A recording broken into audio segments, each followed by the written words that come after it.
So much to get into, of course. So let's join our reporter, Mark McAdam, over here at the big screen with a beaming Gareth Southgate looking at his face. We know what happened last week against Iceland. Do England arrive at this tournament with confidence? Confidence, belief, excitement. There's a real buzz, isn't there, around this young England side that have got the perfect blend of experience and fearlessness. And Gareth Southgate, the most experienced he's ever been in international football, he knows how to get the job done. Just 1 win in 5 for England, maybe slightly concerning. However, that man's record at major tournaments is very strong. Semi-final in the World Cup in 2018. Of course, they got to the finals 1,071 days ago against Italy in this competition, beaten on penalties, and the quarterfinals of the World Cup in Qatar as well. This is England's last 18 games at the Euros. 10 wins, 7 draws, just the 1 defeat in 18 matches in the Euros. So that is a massive positive that England fans will be looking at going, yeah, Mark, we like that this morning. It's Father's Day. I'll tell me Dad that to make him happy this morning. And, yeah, it will put him in the right mood for today. However, just to be balanced... Yeah. Just before you do this one, yeah, I want to go back to 1996 when I was, 10, 11 years old. Yes. A draw, it didn't feel that positive because we can't take the penalty shootout away, can we? No, I think there's a slightly different England side now. I feel like the penalties are not as big as a deal as they used to be. I don't think there's that mental barrier that perhaps it used to exist when it comes to penalty shootouts.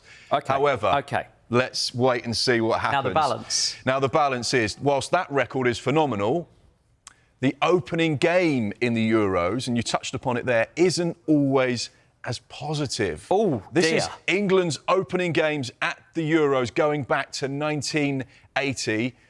Drew there with Belgium 1-1, lost against the Republic of Ireland, drew with Denmark, Switzerland, and lost to Portugal, France, Russia. And, hey, this is the one we want to look at. Croatia in 2020. Save the best till last. 1-0 victory. Raheem Sterling got the goal. That's the one that England fans need to look at. However, group games in the Euros, their opener, never been particularly positive. So that's something to just bear in mind against what will be a really difficult Serbia side tonight. Kick-off, 8 o'clock. Yep, really looking forward to it. So we've asked everybody at home to come up with their lineups for what they would play for England tonight. I haven't got Trent Alexander-Arnold in midfield, but I've squeezed in Cole Palmer. How do we think England will line up tonight? Well, I think there's not too many players that are up for debate at the moment. We were speaking about it in the last hour. This is where we think Gareth Southgate will go with his England side tonight. We know Pickford will be in goal. We know that Kyle Walker, John Stones, Mark Gay and Trippier are likely to be the back four. Trippier, of course, a right back, but can also play at left full back as well. We know that in international competition, Gareth Southgate likes to play 2 holding midfielders, so a double pivot in there of Alexander-Arnold and Declan Rice.